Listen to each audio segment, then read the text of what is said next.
இளைய தளபதி விஜய் நடித்த படங்கள்லயே சூப்பர் ஹிட்டான படங்கள்ல ஒண்ணு அப்படின்னு நம்ம போக்கிரிய சொல்லலாம். மேலும் தற்சமயம் போக்கிரி 2 வெளிவரத்துக்கான வாய்ப்புகள் இருக்கிறதா திரைவட்டாரங்கள்ல பேச்சு அடிப்படுது. இளைய தளபதி விஜய் அசின் நடிப்புல பிரபுதேவா இயக்கிய படம் தான் போக்கிரி.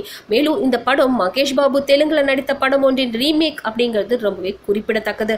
இந்த படத்தை ஸ்ரீதேவியோட கணவர் போனி கபூர் தயாரிப்புல சல்மான் கான் நடிப்புல வாண்டட் அப்படிங்கிற பேர்ல ஹிந்தில ரீமேக் ஆனது. இந்தியிலும் இந்த படம் சூப்பர் டூப்பர் ஹிட் ஆயிருக்கு. இந்த நிலையில கருத்து வெளியிட்டுள்ள போனி கபூர் விரைவிலேயே வாண்டட் 2 படத்தை தயாரிக்க இருப்பதாகவும் இந்த படத்தை சல்மான் கான் இல்லாம தயாரிக்கும் பேச்சுக்கே இடமில்லை அப்படின்னு சொல்லியிருக்காராம். இந்த தகவல் சல்மான் கானின் ரசிகர்களை ரொம்பவே மகிழ்ச்சியோட வச்சிருக்கதா சொல்லப்படுது. இந்த நிலையில ஹிந்தில வாண்டட் 2 உருவாகும் பட்சத்துல தமிழ்ல விஜய் நடிப்புல போக்கிரி 2 படம் உருவாக்குமா அப்படிங்கிற கேள்வி தற்சமயம் எழுந்திருக்கு. படம் வெளிவருமா இல்லையா அப்படிங்கறத நம்ம பொறுத்திருந்து தான் பார்க்கணும். இந்த நியூஸ் பத்தின கமெண்ட்ஸை மறக்காம சொல்லுங்க. கூடவே லைக் ஷேர் இதெல்லாம் பண்ணிட்டு ஞாபகமா நெட் டிவி ஃபார் சேனலையும் சப்ஸ்கிரைப் பண்ணிடுங்க.